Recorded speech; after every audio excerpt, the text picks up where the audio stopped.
महर्षि वेदव्यास जो सनातन धर्म के संस्थापक माने जाते हैं, सनातन धर्म के साहित्यों में कोई भी ऐसा साहित्य नहीं है जिसमें महर्षि वेदव्यास का कलम कहीं न कहीं किसी न किसी रूप में न चला।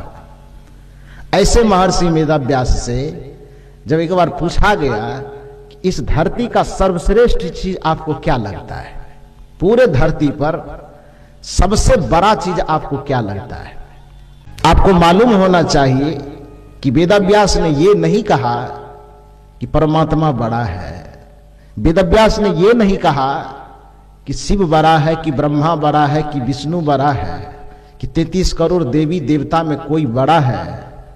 महर्षि वेदव्यास ने दोनों हाथ उठा करके कहा, संपूर्ण मानवता को संबोधित करते हुए कहा कि तद विधि गुह्य वचनम ब्रह्मी।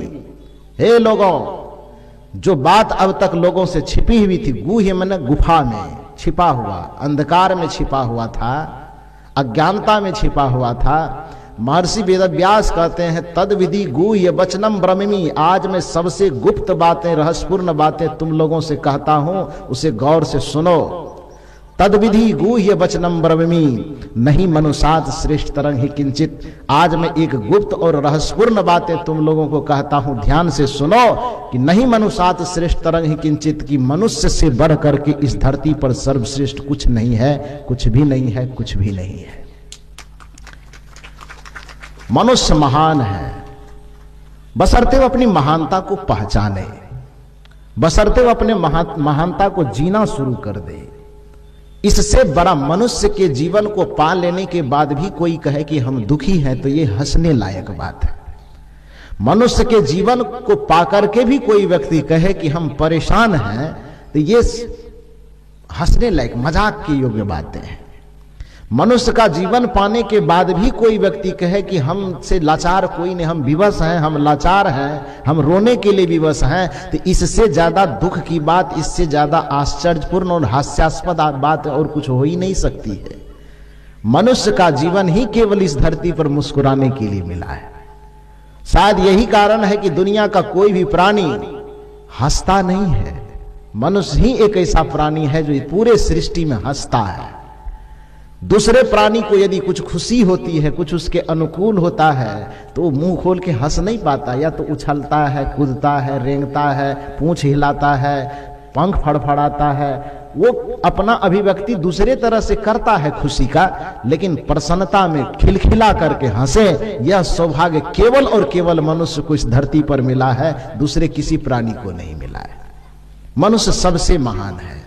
लेकिन दुख की बात है कि इस मनुष्य को भिखारियों की पंक्ति में, लाचार और विवश की पंक्ति में सब दिन खड़ा करके रख दिया गया। कबीर इस धर्म जगत के वैज्ञानिक संत हैं। सदगुरु कबीर को मानवता का प्रयोगशाला कहा जाता है। वो किसी भी बात को, जैसे प्रयोगशाला में बैठे हुए वैज्ञानिक किसी भी बात को सुन सुन करके नहीं मान लेता है, प्रयोगशाला में बैठा हुआ वैज्ञानिक यदि उसके सामने कोई बात आती है तो सबसे पहले प्रयोगशाला में वो निरीक्षण करता है। निरीक्षण करने के बाद यदि उस बात में सच्चाई दिखती है, तब अपने अनुभव के आधार पर वो लोगों के सामने उस बात को परोसता है। देखिए अभी कोरोना आया, एक दवाई खोजने में कितना दिन लग गया, कितना दिन लगा? साल भर चाहे आपकी खेती रुक जाए, कि आपकी शादी रुक जाए, कि आपका विवाह रुक जाए, कि आपका सत्संग रुक जाए, कि आपका मंदिर रुक जाए, कि आपका मस्जिद रुक जाए, कि आपके देवी देवता भगवान पानी के बिना तरफ तरफ करके उछलने कूदने लगे, कुछ हो जाए, लेकिन मानवता पर यदि संकट आया तो भगवान दूर चले गए, मंदिर दूर चला गया, मंदिर बंद हो गए, मस्जिद बंद हो गए, धर्म सभा बंद हो गई, सारा चीज बंद हो गया। तो किस चीज के लिए? केवल एक मानवता की सुरक्षा के लिए, मनुष्य को बचाने के लिए। मनुष्य का महत्व कितना है कि देवी देवता को भी कमरे में बंद किया जा सकता है, मंदिरों को भी बंद किया जा सकता है, धर्म के सभाओं को भी बंद किया जा सकता है, लेकिन मनुष्य के जीवन को बचाने का प्रयास किया जा सकता है। कितनी महानता है मनुष्य की। मनुष्य है तभी मंदिर है, मनुष्य है तभी मस्जिद है, मनुष्य है तभी कोई देवी है, मनुष्य है तभी कोई देवता है। मनुष्य नहीं है तो कुछ नहीं है। बाकी मनुष्य को बचाने के लिए सब चीज को आगे पीछे किया जा सकता है। यही किया गया। इतना दिन बंद क्यों रहा? एक काम के लिए कि जो दवाई मनुष्य को देना है, यदि ये किसी तंतरिया मंतरिया के पास होता तो कोई जंतर बना देता, कहता फलाना यज्ञ कर लीजिए कोरोना खत्म, कहता था। बहुत सारे लोग इसमें भी धंधा खोज रहा था कि कुछ चल जाए मेरा धंधा, ये जड़ी का पुड़िया ले लीजिए कोरोना ठीक हो जाएगा। बस एक ही काम कहना बाकी रह गया था कि सर पर 10 जूता खा लीजिए कोरोना छूट जाएगा, यही केवल नहीं कहा, बाकी सब चीज लोगों ने कह दिया। बहुत सारा फार्मूला सुझाया, ये खा लीजिए तो ये होगा, ये पी लीजिए जो तो ये होगा, ये कर लीजिए तो वो होगा। सब लोगों ने मनमाने तरीके से बहुत सारे उपाय बताए, लेकिन वैज्ञानिक कितना समय लगाया? लगभग साल भर। इस साल भर का समय क्यों लगाया? क्योंकि प्रयोगशाला में बैठ करके एक एक दवाई का एक एक व्यक्ति पर परीक्षण कर रहा था।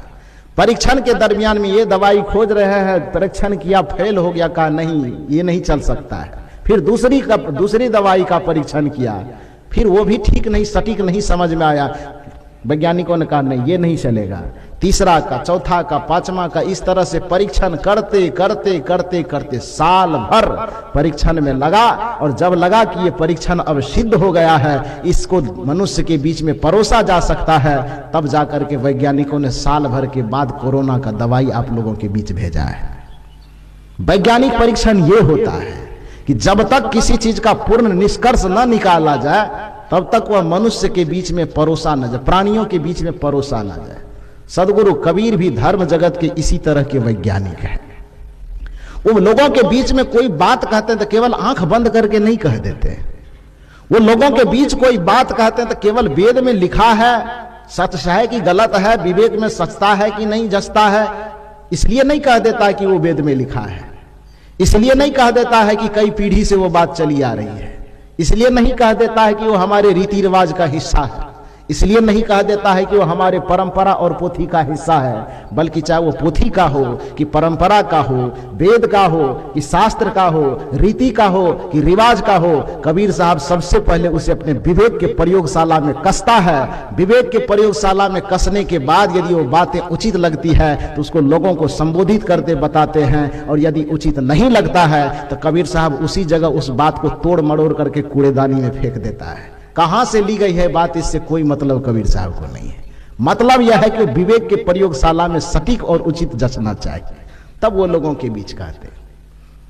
कबीर साहब के पास लोग गए और लोग जाकर के कह रहे कि हम कंगाल हैं, हम दुखी हैं, हम परेशान हैं। कबीर साहब जैसे वैज्ञानिक संत बड़ी आसानी से ये बात कैसे मान लेंगे? दूसरे के पास जाते तो कहते हाँ ये बात तो ठीक है कि आप कंगाल है, तो चलिए हम ये कृपा कर देते हैं। आजकल बाबा लोग भी ऐसा ऐसा निकला है, कुर्सी लगा के बैठा है, लोग रोते रोते जाता है हम परेशान हैं, ये कृपा कर देते। लो फीस कितना लगेगा? 5,000 फीस दे दो, हम कृपा कर देते। 5,000 में, 10,000 में, 20,000 में कृपा को भी बेचा जाता है। ये बना के मैं कह रहा हूं क्या? ये टीवी मीडिया पेपर से परिचित लोग सब चीज जानते हैं। कृपा भी बेचा जाता है, दुख से छूटने का उपाय भी बेचा जाता है, समस्या से मुक्त होने का भी उपाय बेचा जाता है, और बाकायदा इसका दुकान खुला हुआ है। कोई अंगूठी पहना करके दुख से दूर कर रहा है, तो कोई ताबीज पहना करके दुख से दूर कर रहा है, कोई लिट्टी समोसा खिला करके दुख से दूर कर रहा है, कोई मंदिर भेज करके दुख से दूर कर रहा है। दुख से दूर करने का ये कतई कोई उपाय नहीं है। कबीर साहब ने सबसे पहले कहा कि तुम यदि मेरे पास आए हो तो पहले तो ये जान लो कि तुम दुखी नहीं हो, तुम गरीब नहीं हो, तुम लाचार नहीं हो, तुम विवश नहीं हो। जबरदस्ती तुम अपने स्वरूप को भूल जाने के कारण, नादानी से तुम यह समझ बैठे हो कि हम तुच्छ हैं, हम नादान हैं, हम गरीब हैं, हमारे पास कोई दौलत नहीं है, हमारे पास कोई संपदा नहीं है, हमारे पास कोई खजाना नहीं। अरे मनुष्य का शरीर मिला, ये सबसे पहला खजाना है। मनुष्य का जीवन मिला, ये सबसे पहला खजाना है। कबीर साहब यह कहते हैं कि सबके गट्ठर लाल है, कोई नहीं कंगाल। ध्यान से सुनिए, लाल का मतलब हीरा। एक भी मनुष्य ऐसा नहीं है जिसके पास हीरा नहीं है। कबीर साहब भी यही कहे कि हीरा है तुम्हारे पास, लेकिन तुम बावले बन के, पागल बने, गरीब बने, लाचार बने क्यों फिरते हो? कबीर साहब ने एक पद में गाया है ना, भजन बिना नर बाबरे तूने हीरा जन्म गवाया रे, तूने हीरा जन्म गवाया। भजन के बिना नर बावरे, तूने हीरा सा जन्म गंवा दिया। जन्म मिला हीरा के जैसा, जन्म मिला हीरा के जैसा, लेकिन अपने आप को आप कांच समझ रहे हैं, ईटा समझ रहे हैं, मिट्टी समझ रहे हैं, पत्थर समझ रहे हैं। इस हीरा के महत्व को कब समझिएगा? जब सत्संगति में आइएगा। दुर्भाग्य की बात है कि हम सत्संगति में नहीं आते हैं। नाच लगे, सिनेमा का पंडाल लगे, वहां लोग काफी संख्या में जुट जाते हैं, लेकिन सत्संग में आदमी को लाने के लिए निमंत्रण पे निमंत्रण भेजे, माइक से प्रचार पे प्रचार करे, तब आदमी वहां पहुंचता है। अब कुछ ही किस्मत वाले, तकदीर वाले लोग सत्संग स्थल पर पहुंच पाते हैं। बाकी रोड पर टहलते हुए अचानक यदि मिल जाए और पूछिए कि अरे सत्संग हो रहा है, आप गए नहीं, तो माथा खुजलाते हुए कहेगा कि राधे श्याम बाबू हमको निमंत्रण थोड़े दिया था। राधे श्याम बाबू बेटा का शादी कर रहा है कि पोता का कर रहा है। प्यास लगी है आपको, पानी पीने के लिए कोई निमंत्रण देता है क्या? भूख लगी हो आपको तो भोजन करने के लिए कोई निमंत्रण देता है क्या? नींद आई हो तो बिस्तर पर जाकर के आराम करने के लिए कोई निमंत्रण देता है क्या? अरे अभागे, सबसे पहले तो यह एहसास होना चाहिए कि सत्संग हमारी जरूरत है, सत्संग की ललक हमको होनी चाहिए, सत्संग की प्यास हमें होनी चाहिए। सत्संग के लिए भी यदि निमंत्रण आप खोजते हो, समस्त सत्संग सुनने के लिए भी यदि किसी का बुलावा खोजते हो, तो समझ लो कि तुमसे बड़ा अपराधी, तुमसे बड़ा आत्महत्यारा इस धरती पर कोई नहीं हो सकता है। तुम सबसे बड़ा अपराधी हो।